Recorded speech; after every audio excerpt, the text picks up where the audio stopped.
Hey guys, Pretzelman 945 here. Welcome back to another video. In today's video, is going to be the start of a series in which I am reading and reviewing all of the Song and Ice and Fire books. I just finished this first one here, of Game of Thrones, which that's what the TV show's name is based off of, if you didn't know that. Which, I didn't know that, and yet it seems kind of obvious, but I've talked to other people who also didn't know that. So I don't know, maybe it's actually not that obvious. But um this is it's a very thick book. Was 780 pages. Um and I have a feeling that the second book, A Clash of Kings, it it seems like it's gonna be just as long, if not longer, to be honest. It looks like slightly thicker. So these books are gonna take me a while to read unless this series to get through. But this book was a pretty good start. I liked it. Uh Now I love Game of Thrones, but it has been you can tell maybe there's a little poster of the Iron Throne there. Yeah, yeah, there I'm pointing at it, which this is what it looks like on the camera. I'm kind of pointing to it, but over here I'm actually dead pointing to the center of my couch, but there I'm kind of pointing to the Iron Throne poster. Um, I love Game of Thrones. It's one of my favorite TV shows. But it's been like 3 years since I watched it last, almost three and a half. I watched it like latter half of 2022, and so as a result, there was a lot that I didn't remember. Like, I mostly had only vague memories of it, so it was nice to reread this because there were some things when I was reading it, I was like, oh, yeah, yeah, this sounds familiar. And other stuff where I was just like, felt like I was reading it for the first time because I did not remember any of it. Um, the end of it seems to coincide with where the first season ended from my memory, although I could be wrong about that, but it seems to match in my head. Now that being said, I want to think this is a relatively faithful like the season one was a relatively faithful adaptation to the book, because considering like seasons 1 to 4 of Game of Thrones are justifiably rated as some of the best TV seasons of all time. But I honestly don't remember, so um I have my opinions on certain characters, and to be honest, I can't remember if like the reason I say that is because I don't remember if like you know the way that I felt about these characters in the show is the same as the book, and therefore that if that's a thing of like an issue of adaptation, or I just don't remember the characters as well.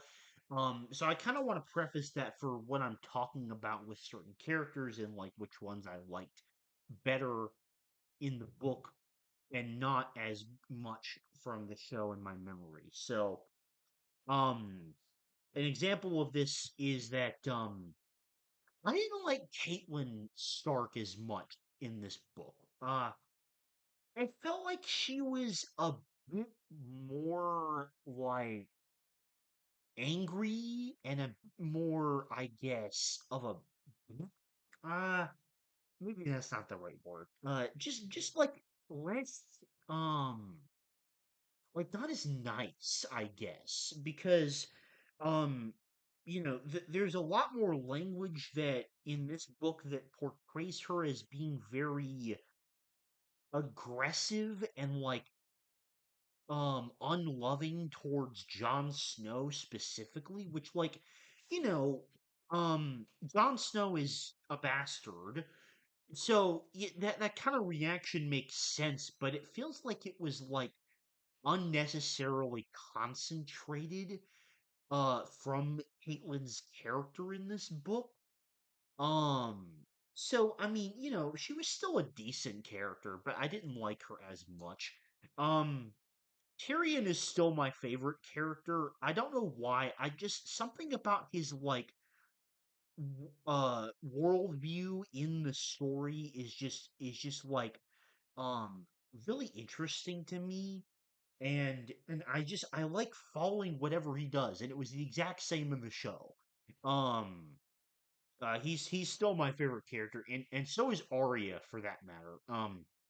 Arya is still my favorite member of the Stark family because I think that he has the most interesting sort of character perspectives and diversions here.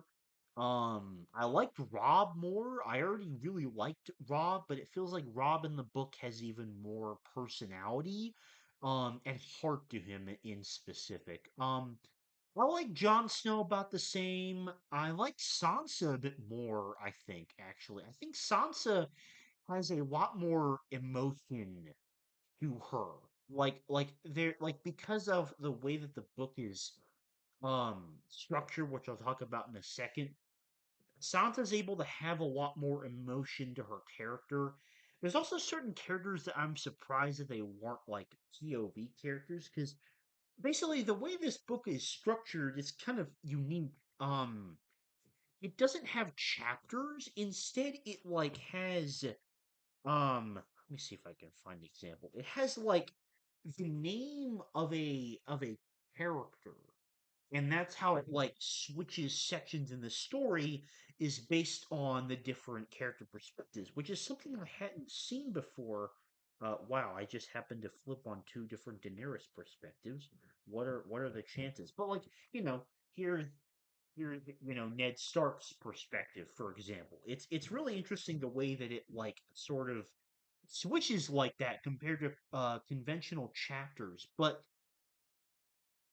I like this approach, and I think this is my favorite thing about the way that this book was written, and I think probably how the rest of the series will be is written, assuming that once I get to them, I'll probably still hold the same opinion with the rest of the books, but definitely based off this first book, I really liked the way that um a character's perspective was only that perspective. Now, what do I mean by that? A lot of books that I've read, it's sort of like obviously it follows one character's perspective because third person omniscient is just like the easiest and most common style to write about. But often in a chapter, it would seem to like I've read a ton of books where it would seem to like switch perspectives multiple times in one chapter.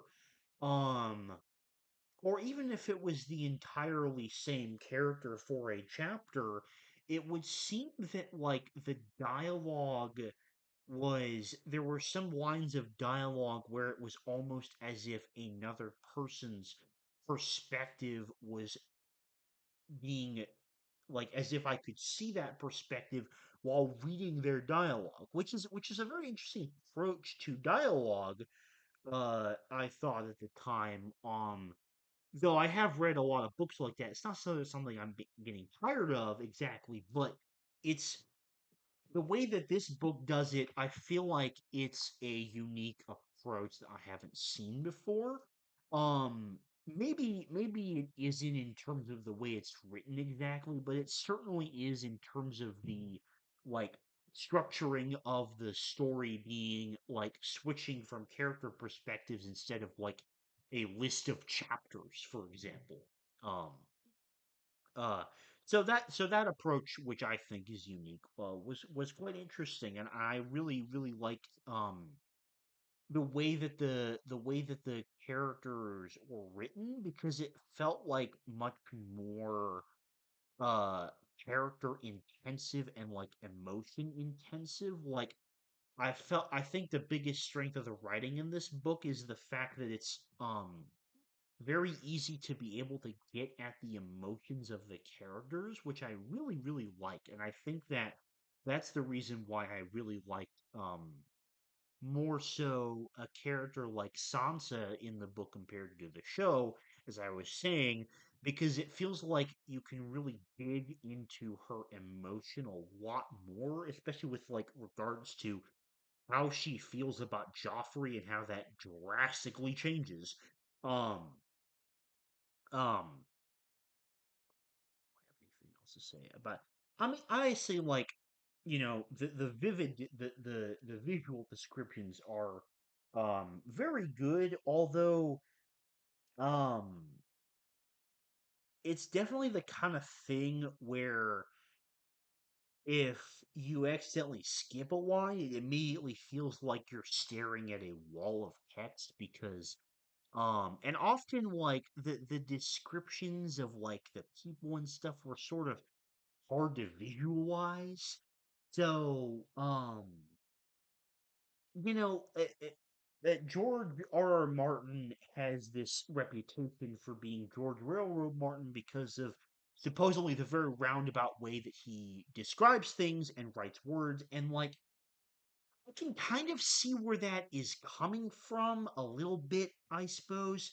Although I wouldn't say it's too warranted exactly. It can just sort of be a little bit of a blockage if you happen to accidentally skip a line or you lose your place in a sentence for a second. It can be hard to find again because it can sort of appear as a kind of text wall. But it's genuinely it's like not even what I call a nitpick. It's just something to keep in mind if you happen to read this book.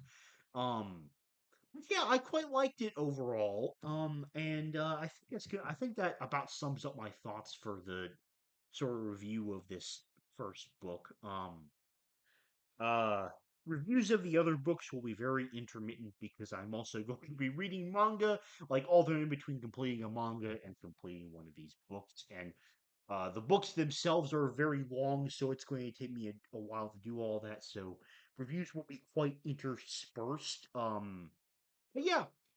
Um, if you have a better memory than me, then let me know if I like about my opinions about book compared to show and whether I was just completely crazy about like, you know, thinking some things were better when they were actually probably the exact same or something like that. But yeah, for now, thank you very much for watching and I will see you later. Bye-bye.